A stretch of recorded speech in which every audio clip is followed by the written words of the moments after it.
Okay, let us get started.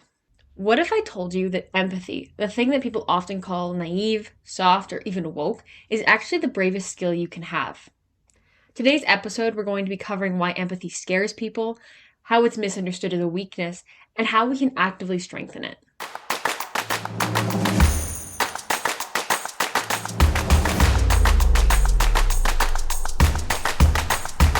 You're listening.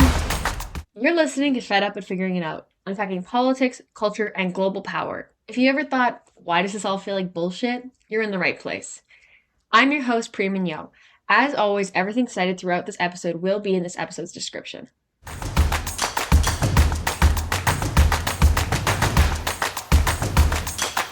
Today's episode is largely about empathy. And we're going to be talking a bit about what it is, how we strengthen it, and the discourse around it in our society. Because empathy often is seen as like people are empathetic or like it's an individualistic characteristic, but it's actually a skill and a trait that people have to strengthen over time. It's not just something you have, it's something you build. We're going to be exploring what empathy really means, why it absolutely terrifies some people, how it strengthens leadership, because empathy doesn't make you fragile, it makes you human. And in a world that profits off division and distraction, that's kind of revolutionary. Empathy is one of the most humanistic traits we have. Let's start at the beginning. Before we can talk about why empathy scares people, we have to talk about what it actually is. Because empathy isn't the same as kindness, it isn't the same as pity. Empathy is not synonymous with those two things. Empathy means feeling with people, not for them. You are actually putting yourself in someone else's shoes and feeling what it is to have their embodied experience when you're practicing empathy. It is this difficult skill that not everyone grows up practicing, but it's also not a skill people are naturally born with often. It's a skill that is built throughout childhood and continues through adulthood, but it's this idea that when someone is having a hard time, you sit with them in the same emotion. You're not trying to be like, oh, that sucks. But it's like, okay, you can say that sucks, but it's like, if you're there's a difference between sympathy and empathy. Sympathy is when you're like, oh, that really sucks. And you're like, oh, and keep an arm's distance. Empathy is when you're feeling it with them and you're more understanding of where they're coming from and what they're going to do next in their actions. Brené Brown said it best. Empathy fuels connection and sympathy drives disconnection. Because, again, sympathy creates this kind of distance and it almost says like, oh, poor you in your situation. And empathy kind of says, no, I'm with you. I'm here for you. I'm in this with you. And that's very different things. And I think, especially in our like current modern day, and I think, I guess for all of human history, those two have often been used interchangeably in conversation, but they're not the same thing. Sympathy doesn't allow for change necessarily. It says, oh, that sucks. But it doesn't hold anyone to like want to change that or change the situation necessarily. When you're being empathetic towards someone or towards a group of people, you naturally want to change the situation and change the issue or fix the issue that they're in because you're kind of feeling it with them and you're like, oh, this is what it would feel like to be in this situation and it's absolute garbage. Sympathy is not, oh, this is what it would feel like to be in this situation. It's, oh, that sucks that you're in that situation. So they're very different things, and I think often people are like, when they say that they have empathy, they mean they have sympathy. Because sympathy is easy, and empathy is actually quite a difficult skill. And that's partially because empathy is a choice, and it's a vulnerable choice. It's not just that it naturally happens. It does sometimes, but you're making the choice to feel with the person, and that's very vulnerable.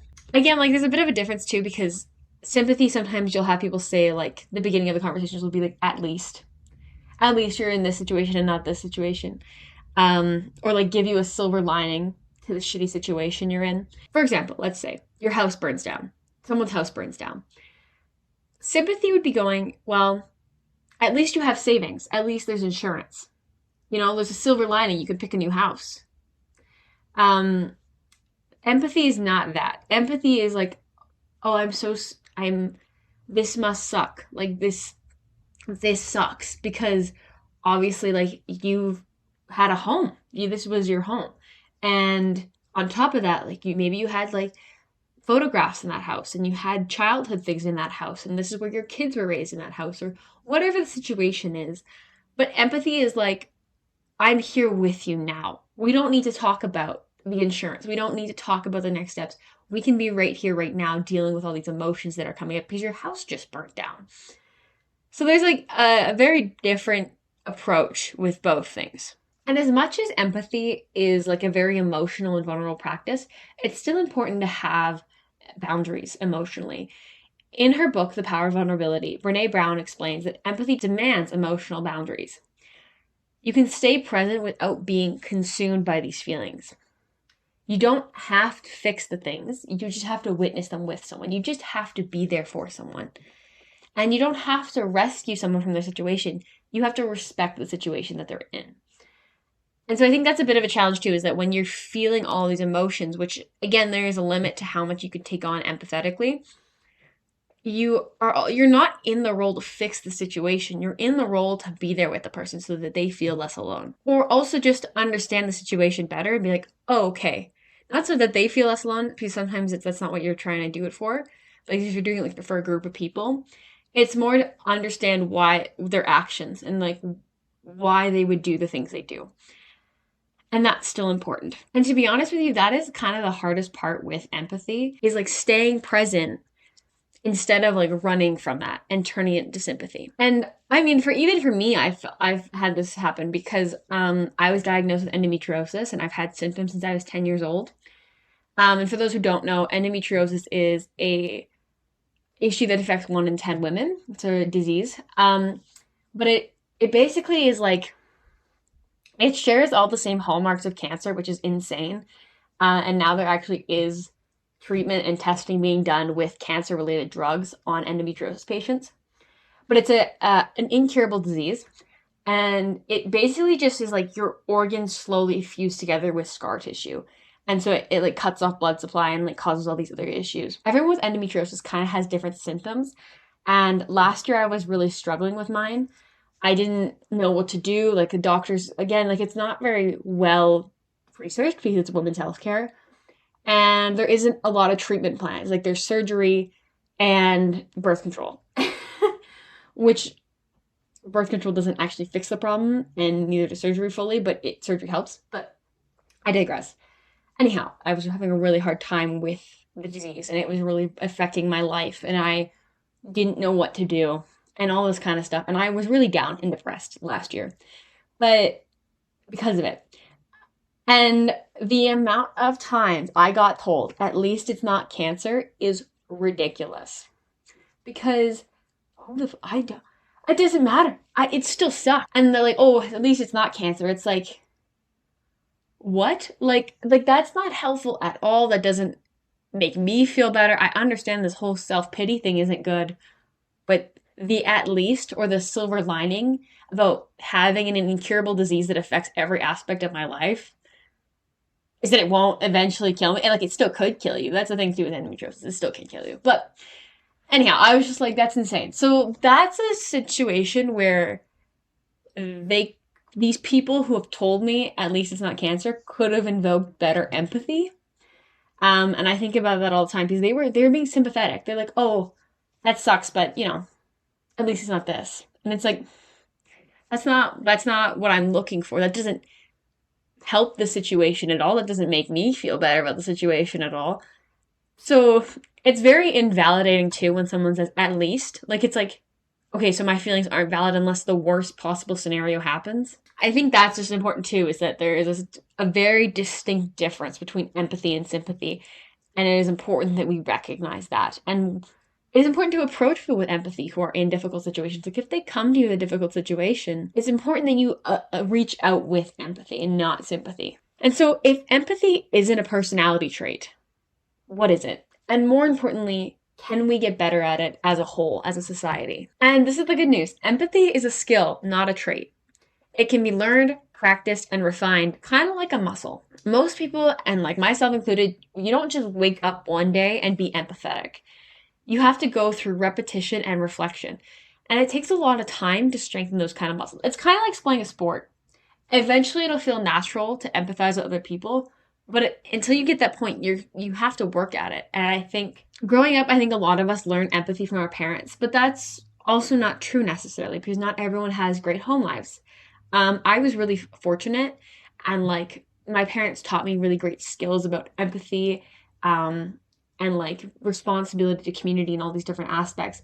But I know a lot of households and a lot of my friends didn't grow up that way.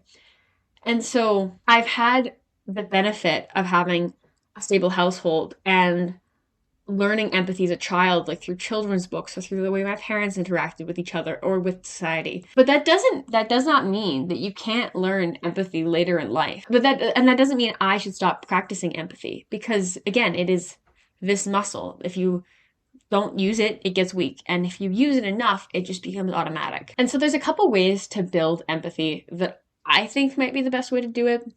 It's reading stories that are outside yourself or watching films that make you uncomfortable in a good way. That can just be like watching a show or reading a book from a different narrative than you're used to. And it's just like little things where it's like maybe it's important to read stories and watch films from people who are different from you. It's not difficult to practice empathy with people who are like you and look like you because it's almost like looking in a mirror and you're like, oh, that could happen to me.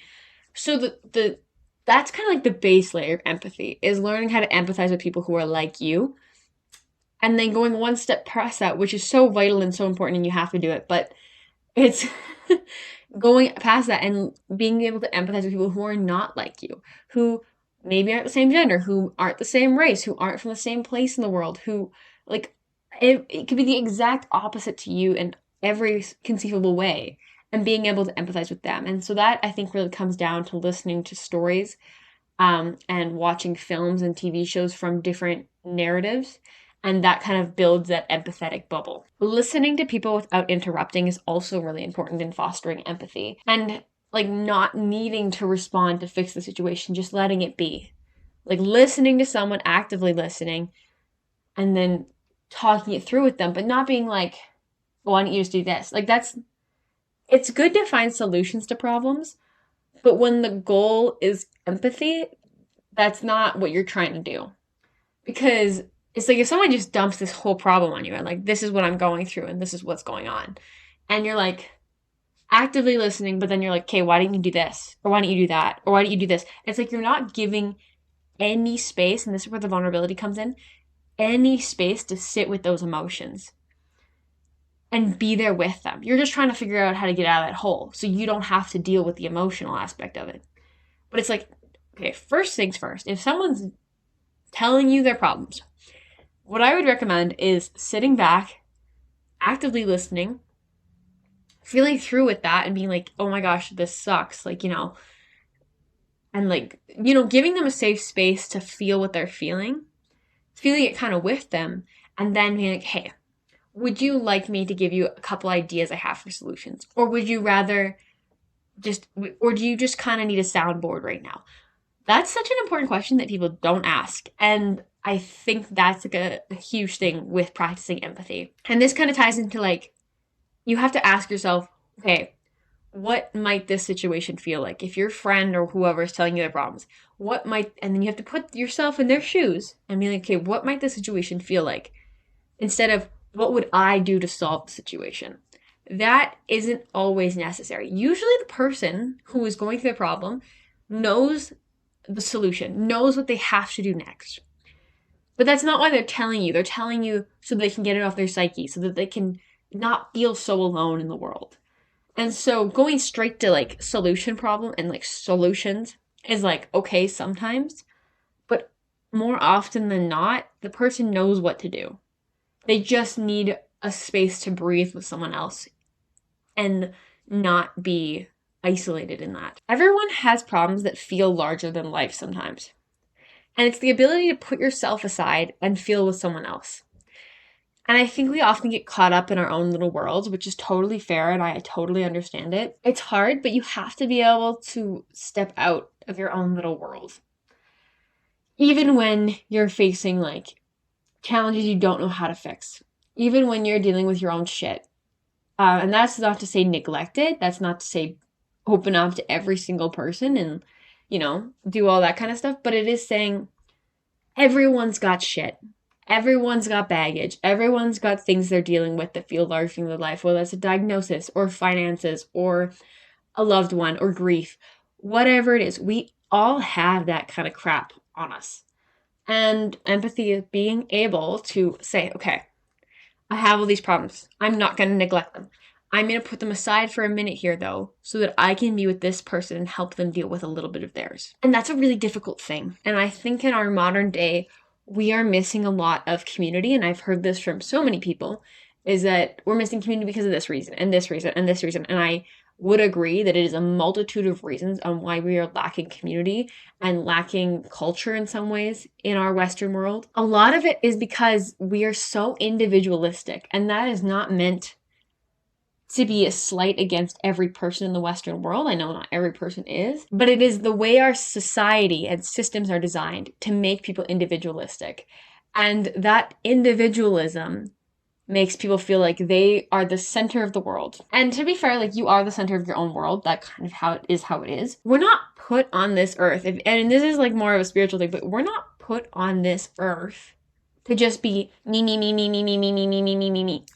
It's like, you're put on this earth for connection. We are people, we are humans. Our natural ability is to connect with other people. And so you almost have to take the individualism out of it for a second and be like, okay, yeah, I'm still the center of my world. I still have me to worry about later today. And like, don't neglect yourself, but at the same time, connect with other people. Be willing to sit with other people. Deal with other people. Like, we are here to help each other. That is the point of all of this. This is the point of this, is that we help each other. And that means putting away your baggage for 3 seconds to help someone else. And then that would also mean vice versa. Like, when you're going through a really tough time and you need to get something off your shoulders, that friend that you helped would help you. And that's not to say it should be transactional, but it's like, that is the point of a community. That is the point of that's the whole point of human society. I am definitely a little bit more concerned nowadays because people today are avoiding empathy. They are like actively avoiding being empathetic. And like, we can see this with people talking to AI instead of their friends. Like, and we've seen multiple case studies of this across the world where people are talking to AI about their mental health. They're talking to AI like it's a friend or a lover or whatever it is, to try and fill that gap in their social life, to fill that gap in their emotional community. That's like really concerning because AI doesn't have empathy. Like, it has no empathetic skill set. And that, again, that's a uniquely human trait in some ways. And I would argue that I would say that empathy is actually in more species than just human, but it's not an AI. And so people are avoiding talking to other real people, or like their dog even, and they're talking to a robot. And the robot, again, like, that doesn't foster any empathy for you, and that thing can't feel empathy. You could even argue that empathy is kind of on a decline as a skill, because our dopamine scrolling brains on like Instagram and TikTok and Facebook and all this kind of stuff, we kind of get like 20-second clips of someone's story, and we don't get the full picture. And so when you don't really have the full picture necessarily, or like even a quarter of the picture, it's really hard to empathize with people. So we're seeing person after person after person on our phones with no pause to connect to them. And that's not normal. So that's also concerning, is that like, they're going to AI. We're not connecting on social media either. The bigger question is, if empathy is a skill that we can learn, why are so many people so afraid of it? Like, if everyone can do it, why are people afraid of it? And why do we treat it like it's dangerous, or even worse, political? Because let's face it, empathy has become somewhat controversial, which is super weird. And you can kind of see this with the fear of empathy is actually just woke backlash. I put that in quotations. Because a lot of people are like, oh, we're against wokeism now. We're against the word woke. And it's like, often being woke just means being empathetic. Hate to burst everyone's bubble there. The word woke originally meant being awake to injustice, aware of how systems harm people differently. And it starts out as an awareness, but once you're aware of a situation, you become more able and more reactive in empathizing with the people in that situation. It's like, as soon as you notice that that's like the wokeism, is like noticing that the system is built for some people, but not all people. And the wokeism, again, is noticing the people that are left behind by the massive systems we've created. Like, looking at the system and being aware of the system is not empathetic in itself. However, over time, being woke has turned into an insult and a weapon to shut down empathy. It's like you're being too woke. And it's like, no, I'm actually just empathizing with people who are different than me. That shouldn't be woke. That shouldn't be revolutionary or terrifying to the ruling class. I had an experience like this in high school. One guy I was friends with for a long time. It was a bunch of things were happening, obviously, in 2020. And that's kind of when this conversation came about. But it was like we were talking about the Black Lives Matter movement. We were talking about non-binary people. And we were talking about abortion access in the States. And like all of these things were kind of coming to a head in 2020 or coming up in 2020. And this friend of mine was very on the opposite political opinion than me and a lot of our friend group. And so we kind of tried to talk to him about it. We're like, hey, like we don't agree with this, yada, yada, yada, because of these reasons.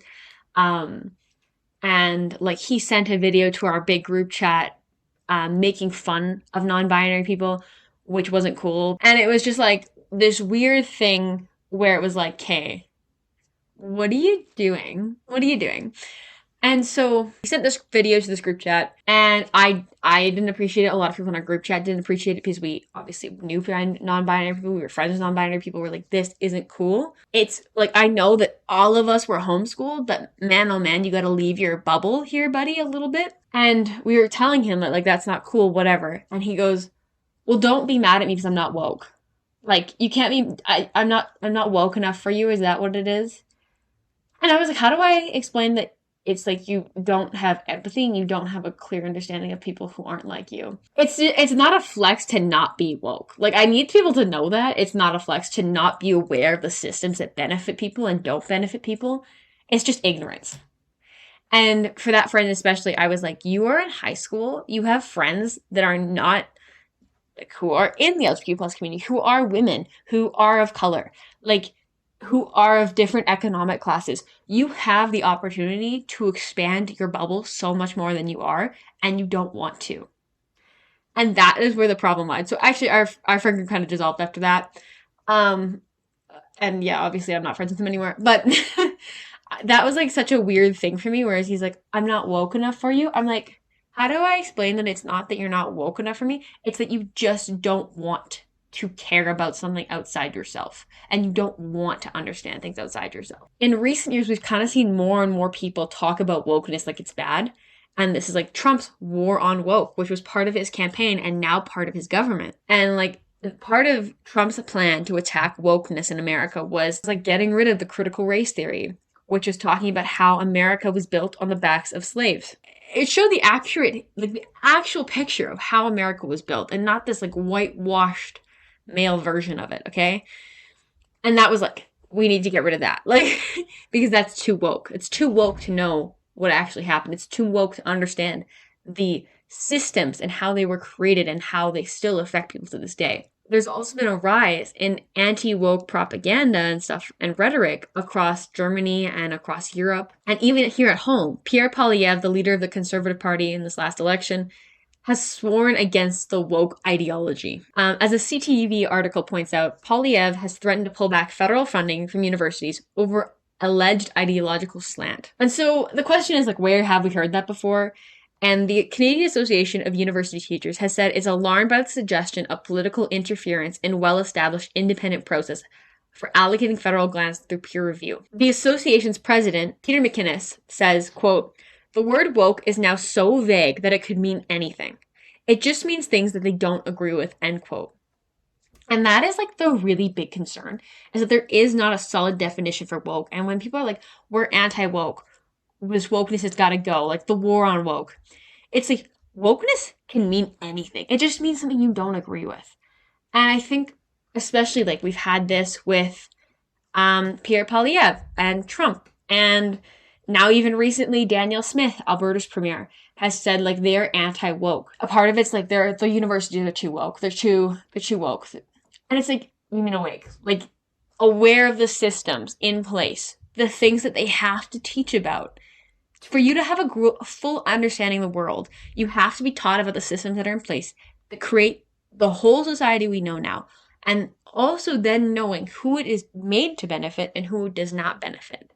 And how that all trickles in to the grand scheme that we see today.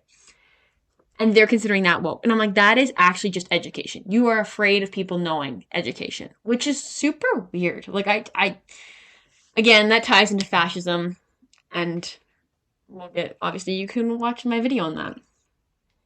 Just recently, Alberta's premier, just in the last month, has said that they are trying to end wokeness. And then like a bunch of people cheered. And it's like, what are you cheering for? Could you even define what woke is? Like, if you're like, oh, it's understanding systems, or it's like, we're being too lenient towards people who are minorities. And it's like, you mean we're having empathy and we understand how the systems don't benefit them and we're trying to make sure it's more equalized? It's like, I don't know. I just don't think people hear themselves talk sometimes, is honestly. Or they don't think about anything they say sometimes, is what I think sometimes. But targeting wokeness is typically a more far-right move. These people who attack wokeness, they don't want to define what woke is. And they're trying to like almost instill this fear in people of people who are different from them.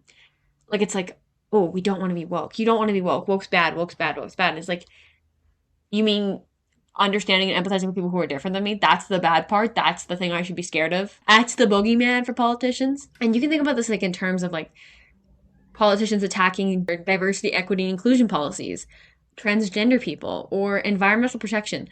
Like, all of these things that are considered too woke is just trying to equalize the playing field in a society and that is built by systems that don't leave an equal playing field. And so often when you ask someone who's against wokeness what wokeness is or what woke is, they will have these like, they'll say these like random, seemingly disconnected things.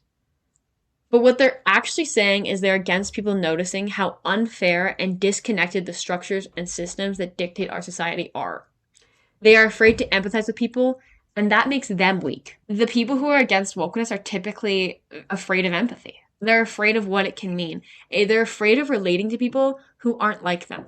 Not being able to face up to something, not being able to confront something, not being able to know the truth about something is weak and cowardice. What is more weak than not being able to face up to the truth?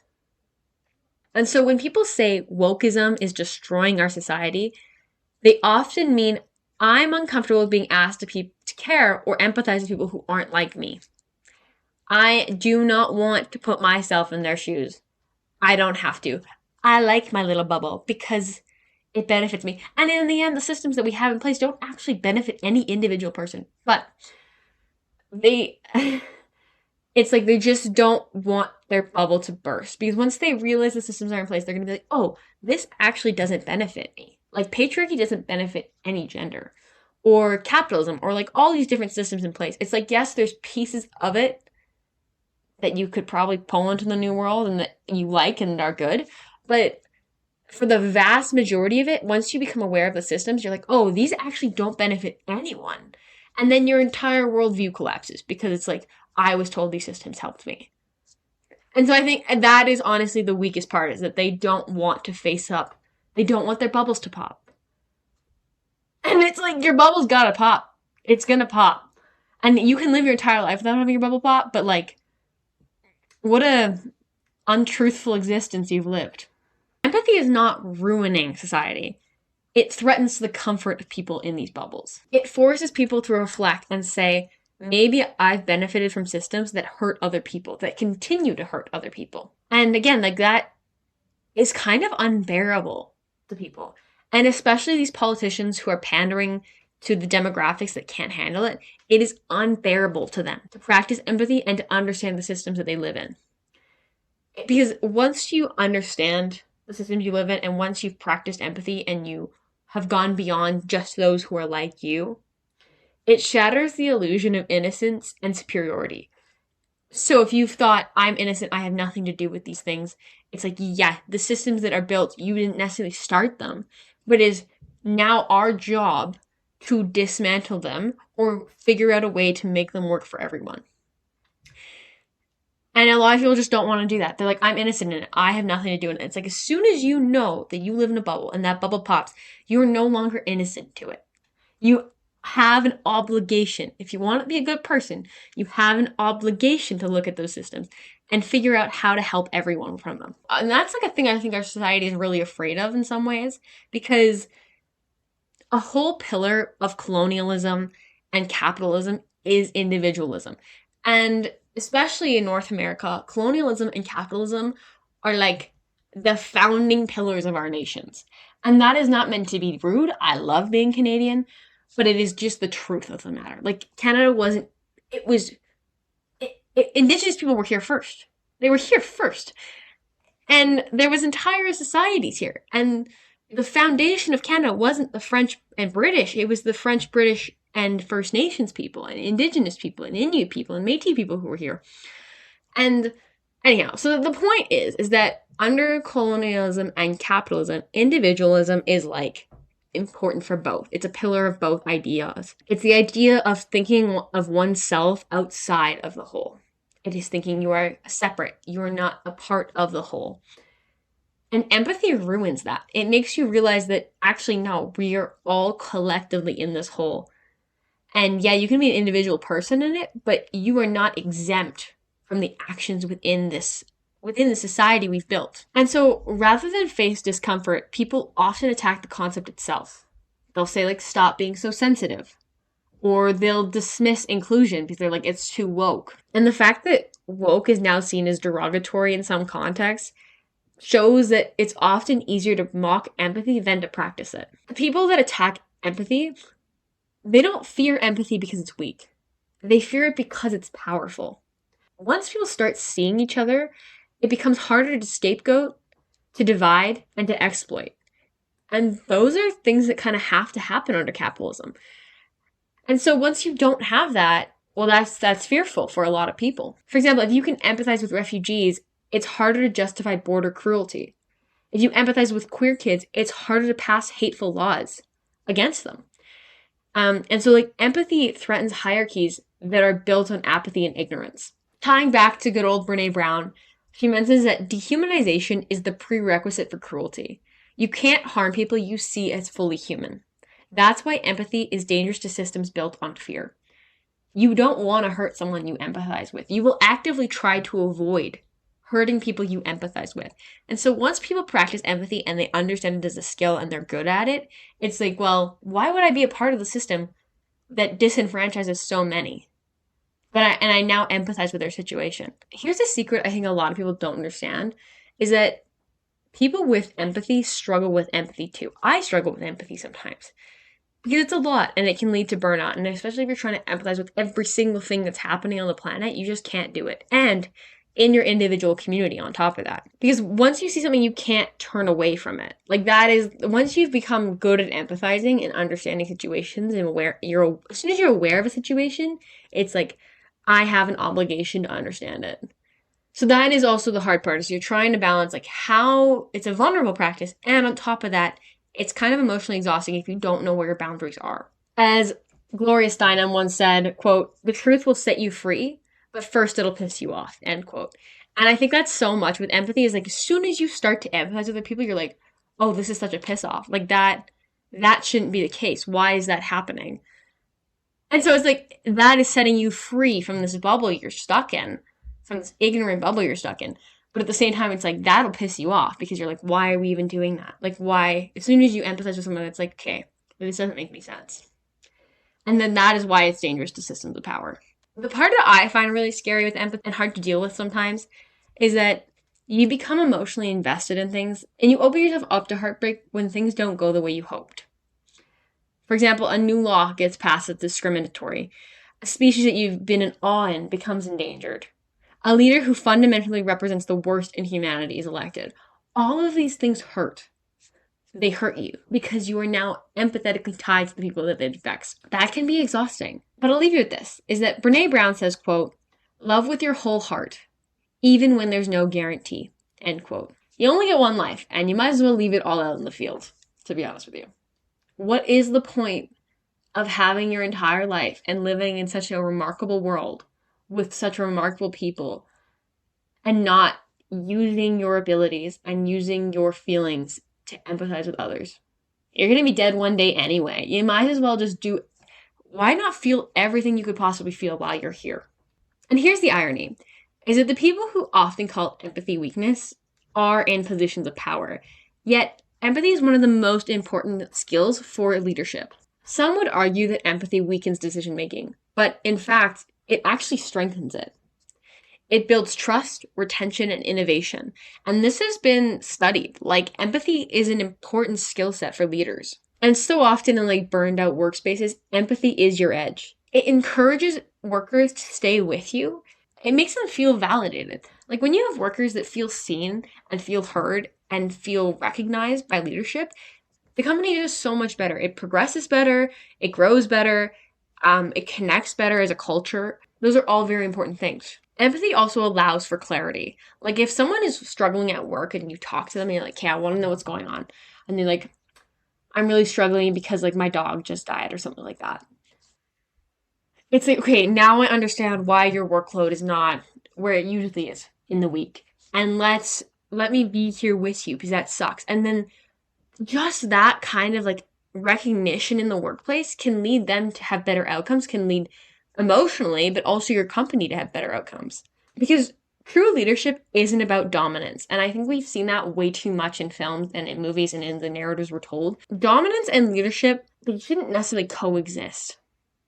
Good leaders don't dominate those that follow. True leadership is about understanding them, understanding the people. Because control and fear might get compliance in the short term, but empathy gets commitment. It's the long-term strategy and better for everyone involved. So not only is empathy important as like an individual skill, it's also important for leaders to have. So it is really interesting that we see some political leaders being like, empathy is the bad thing. Empathy is what needs to go. And it's like, actually, if you were a decent leader, who, if you wanted long-term strategic outcomes, you would practice empathy because that's what gets people committed to your cause. That's what fosters understanding, not division, not dominance, not yelling, not all this other kind of stuff. Empathy is what whispers, I see you, even if I don't agree with you. And is that not what all great leaders do, or even just good people do? Empathy just completely dissolves division. And that's not meant to say that you won't have differences from someone, but it's meant to say that your differences don't subtract from your humanity. And I think practicing empathy is so fundamental to the human experience. And it is such a skill that we, especially now with the rise of populism and fascism, are seeing people try to attack. And it's like, this skill has existed since the dawn of our species, and it will exist long past every regime and every leader who exists now. Because it is so fundamental to who we are. Empathy is about witnessing things with courage. It's not a weakness. It's kind of like a quiet defiance of saying, I will not dehumanize you, even when the situation makes it easy. Whether you're an ocean apart or a party apart or whatever the case is, it's so easy to dehumanize people. It is so easy to be like, okay, they're subhuman. It's so easy to do that. And that is the skill set of empathy, is that you have to be able to be like, I will not dehumanize you. Because, like, holy fuck, is that ever hard? Because it is so difficult sometimes, especially when you are trying to humanize someone who doesn't recognize the humanity in you. This is where the boundaries aspect really comes in, is it's like, it's important to feel for everyone. It's important to empathize with everyone. It's important not to dehumanize any person or anyone. At the same time, you can humanize them and still not respect their actions. You can humanize them and still disagree with them. And that is all okay. It's just important that we realize that they are people with their own sets of like their own world, their own upbringing, like all these different things. And like upbringing has a large part in how we act as adults, but it's also people's responsibility as adults to be better humans. It is all of our jobs to be better people. And so that's where the hard boundary is. It's like you kind of have to determine that for yourself on like, I've met people who are completely pacifist pretty much. And like when someone says something disrespectful to them or to their group of people or to some other group of people, they let it go because they're like, I recognize the humanity of that person. I'm not really a conflict person. And if that's you, that's fine. That's obviously not me. And so for me, it's like my line is like, I will empathize with a person. I will not dehumanize a person. But when our values like come into conflict, or when when that person is dehumanizing a whole group of people, it's like, then I'll go to bat. Like, I don't really care at that point. And it's like, I will still recognize that you are a human being, but I still have an obligation to hold true to my values too. And so it's like, there's like a balance in there. And I think everyone has their own kind of way of determining that, but that's important. Courage and vulnerability never separate. If I can encourage you guys this week to listen longer, assume less potentially, and lean in with curiosity and more of your conversations, that's a great first step in empathy. In a culture that profits from disconnection, empathy is an act of rebellion. It's not the soft option, it's the brave one.